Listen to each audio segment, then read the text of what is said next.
Shalom semua untuk para netizen dan juga pemirsa yang sedang menyaksikan program kami. Kami dari Ebenezer Ministry hari ini rindu untuk menyampaikan seri kami kembali tentang parenting. Topik kami pada hari ini adalah educative parenting. Saya akan memulai membacakan satu ayat firman Tuhan yang menjadi pokok daripada parenting untuk banyak daripada orang tua yang mau mendidik anak. Ini adalah pokoknya. Oke, saya akan membaca dari Ulangan 6 ayatnya yang ke-6 sampai ke-9. Ulangan 6 ayatnya ke-6 sampai 9. Apa yang kuperintahkan kepadamu pada hari ini haruslah engkau perhatikan. Haruslah engkau mengajarkannya berulang-ulang kepada anak-anakmu dan membicarakannya apabila engkau duduk di rumahmu, apabila engkau sedang dalam perjalanan, apabila engkau berbaring, dan apabila engkau bangun.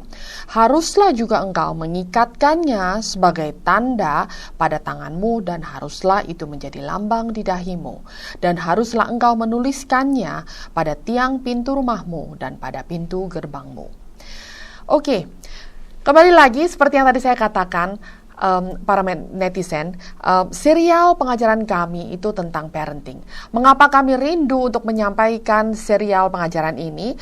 Karena saya kebetulan bekerja sebagai seorang guru dan saya di sekolah seringkali menghadapi situasi di mana orang tua murid datang kepada kami dan mengatakan bahwa mereka itu dalam kondisi buntu atau dalam kondisi helpless di mana mereka itu tidak bisa, bingung untuk bagaimana caranya mendidik anaknya dengan lebih baik lagi atau memberitahukan kepada anaknya sesuatu yang berupa disiplin dan selanjutnya. Jadi sering itu menjadi semacam curhatan antara orang tua dengan guru maupun dengan kami yang mengajarkan. Dan saya sendiri percaya bahwa fondasi daripada apapun yang kita ajarkan kepada anak-anak itu harus ada satu fondasi yang kuat atau satu patokannya. Karena sekarang ini segala sesuatu dalam dunia ini boleh dibilang relatif. Tetapi saya percaya bahwa kebenaran itu adalah sesuatu yang absolut. Apa yang namanya absolut itu tidak bisa ditawarkan. Dan harus ada satu patokan atau fondasinya. Misalnya saya katakan, saya ada buku di sini, buku ini berwarna hijau, ya. Kita mau bagaimana caranya untuk mencoba untuk debate, bahwa ini adalah sesuatu yang berwarna merah, ya. Mau sampai besok kita berdebat pun, tetapi ini tetap berwarna hijau. Ini adalah sesuatu yang absolut yang kita tidak bisa ubah. Tetapi kalau misalnya sesuatu, misalnya contohnya apa yang Anda suka makan gitu ya. Misalnya saya bilang saya suka makan bakmi karena memang itu adalah makanan favorit saya. Tetapi ada orang bilang, oh saya nggak suka bakmi. Kalau bakmi itu rasanya begah kalau dimakan. Saya lebih suka bihun. Nah, kalau hal semacam itu kita mau berdebat sampai besok pun tidak akan ada titik temunya. Karena saya tidak bisa bilang bahwa bakmi itu lebih baik bagaimana sementara seseorang yang lain bilang bihun lebih baik. Nah, itu adalah perdebatan yang relatif, ya, karena itu sesuai taste, atau sesuai dengan kesukaan masing-masing. Tapi saya percaya yang namanya firman Tuhan itu mutlak, dan firman Tuhan itu adalah fondasi yang baik untuk kita bisa lay down in our family atau di dalam keluarga kita, supaya itu bisa menjadi patokan sebagai bagaimana kita mengajar anak. Nah, kembali lagi kepada verse yang tadi saya bacakan. Di sini dikatakan, apa yang kuperintahkan kepadamu pada hari ini haruslah engkau perhatikan. Nah, di sini apa yang harus kita perhatikan adalah firman.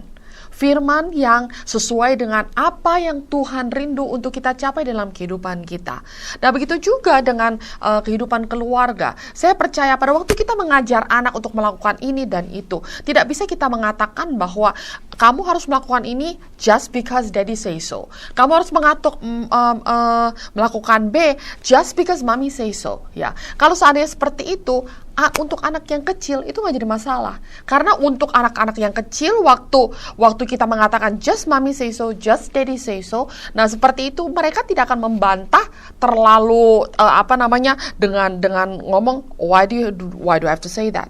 Why do I have to do that? Kenapa saya harus melakukan itu? Ya oke, saya ikut aja. Karena kenapa daddy dan mommy mau saya begitu. Tapi kalau anak sudah beranjak lebih dewasa, apalagi pada waktu mereka itu sudah bisa udah bisa reasoning, atau mereka itu bisa mencoba untuk menganalisa mengapa saya harus melakukan ini, mengapa saya tidak mau melakukan ini, dan sebagainya. Nah, hal semacam itu bisa menjadi satu bantahan yang akhirnya terkesan bagi orang tua itu, nah anak ini sekarang udah bisa bantah, berarti dia udah mulai kurang ajar. Ya, jadi itu para netizen, apa yang saya rindu untuk bagikan pada hari ini justru berkait dengan permasalahan seperti ini. Kadangkala orang tua itu mendapati bahwa mereka itu susah sekali untuk menyampaikan sesuatu kepada anak-anak dengan cara yang efektif, didengarkan, dan ujung-ujung itu akan diikuti. Tetapi apa yang dikatakan firman Tuhan di sini adalah, apa yang kuperintahkan kepadamu, yaitu firman, ya, pada hari ini haruslah engkau perhatikan. Nah, kata perhatikan di sini, kalau di dalam bahasa Inggrisnya, saya akan bacakan, and these words that I command you today shall be in your heart. Jadi kalau perhatikan dalam bahasa Indonesia mungkin kita sekedar cuma lihat saja gitu, perhatikan. Tetapi dalam bahasa Inggrisnya itu lebih tepat dikatakan bahwa shall be in your heart. Jadi kita harus simpan di dalam hati kita. Ya, ibaratnya bukan hanya kita simpan, kita ingat, tetapi itu harus menjadi pola kehidupan kita juga. Karena kenapa? Di sini dikatakan bahwa haruslah engkau mengajarkannya berulang-ulang kepada anak-anakmu dan membicarakannya apabila engkau duduk di rumahmu, apabila engkau sedang dalam perjalanan, apabila engkau berbaring, dan apabila engkau bangun. Nah, kata yang dipakai dalam bahasa Indonesia adalah kata mengajarkannya berulang-ulang. Tetapi dalam bahasa Inggrisnya dikatakan, you shall teach them diligently to your children. Jadi ada perbedaan antara kata berulang-ulang dengan yang bahasa Inggrisnya adalah repeatedly.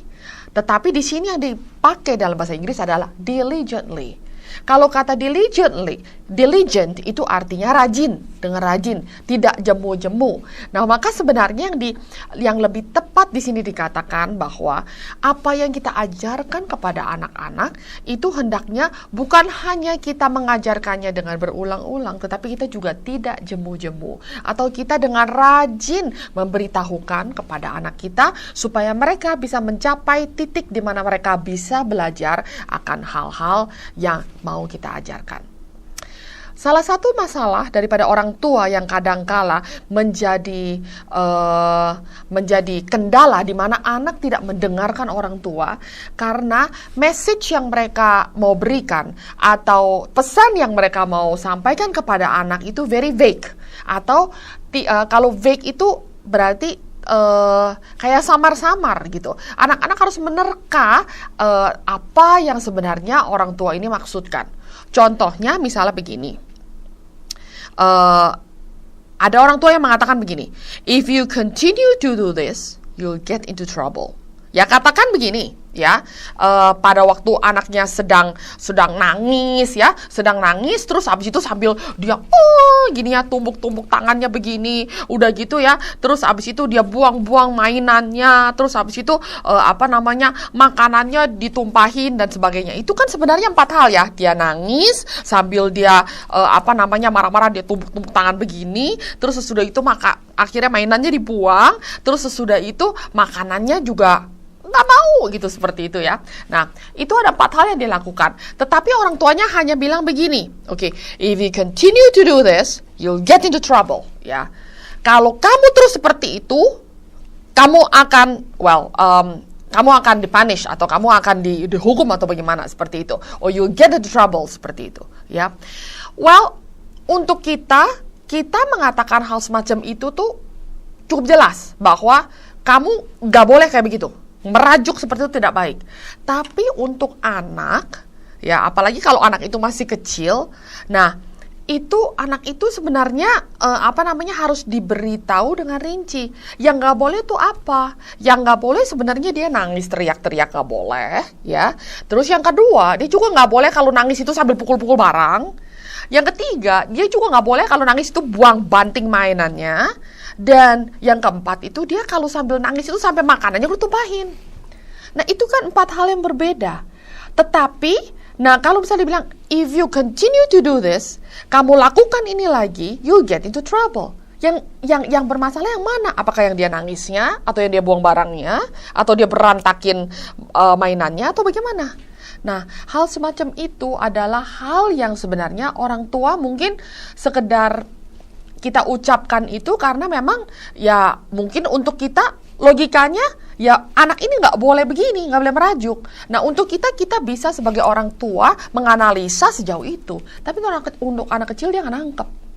Nah maka kadang-kadang kita sebagai orang tua itu kita harus mengajarkannya itu dengan berulang-ulang, bukannya berulang-ulang tapi dengan diligent, dengan rajin, tidak jemu-jemu, dan kita katakan kepada dia, kamu tidak boleh seperti ini. Maksudnya nggak bolehnya yang mana gitu.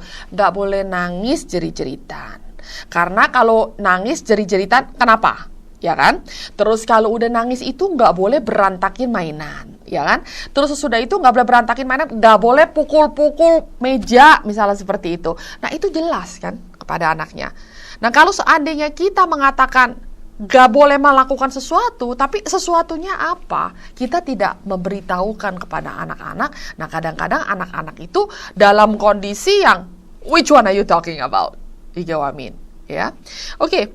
Hal yang kedua yang saya mau sampaikan adalah di sini kadangkala orang tua itu menyampaikan sesuatu itu hanya sekedar kayak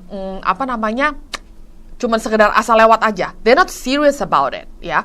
Contohnya begini. Jadi pada waktu menyampaikannya orang tua mengatakan begini, oke, don't do it. Tapi dia sambil browsing. Terus dia bilang, don't do it. Oke, tapi dia sambil telepon atau misalnya sambil nulis sesuatu atau apa. Nah, nggak ada yang namanya eye contact kepada anaknya. Tidak melihat anaknya secara langsung, ya. Nah, anaknya itu karena kadang-kadang itu terus melakukannya, itu belum tentu bahwa sebenarnya dia itu tidak mendengar. Karena sebenarnya anak itu pingin get the attention. Karena kamu kan tidak eye contact ya, kita tidak eye contact dengan anak itu. Nah, ada anak itu tidak mengerti, apalagi kalau anak itu masih kecil sekali. Dengan kita tidak melakukan eye contact kepada anak itu, dia tidak tahu bahwa kita sedang sebenarnya berbicara kepada dia. Dia juga tidak tahu bahwa sebenarnya kita sedang mendisiplin dia. Jadi eye contact is very important. Nah, bayangin aja, kalau seandainya saya ngomong, saya bicara gitu ya dengan orang, tetapi sambil bicara saya sambil begini, ya ntar kalau bisa ditanyain, kamu mau makan apa? Ya ntar aja deh, kita mikir-mikir deh, kita kalau misalnya boleh kalau ada waktu kita pergi makan di mall, kalau nggak ada waktu kita pergi cari aja di pinggiran ya, mungkin kita bisa cari nasi goreng atau apa dan sebagainya. Tapi sambil saya ngomong, saya itu matanya tertuju kepada apa yang saya lakukan dan sebagainya. Sebagai seorang dewasa, itu akan merasakan bahwa dia tidak dihargai. Sama juga seperti anak kecil. Anak kecil itu juga punya perasaan yang dimana dia itu tahu apakah sebenarnya dia itu dihargai atau tidak. Nah, kadangkala sebagai orang tua, hal semacam itu luput dari pemikiran kita. Untuk selanjutnya saya akan membahas lagi dalam ayat, saya akan continue dengan ayat selanjutnya dan sebagainya. Stay tuned with us in the next chapter of our educative parenting. God bless you.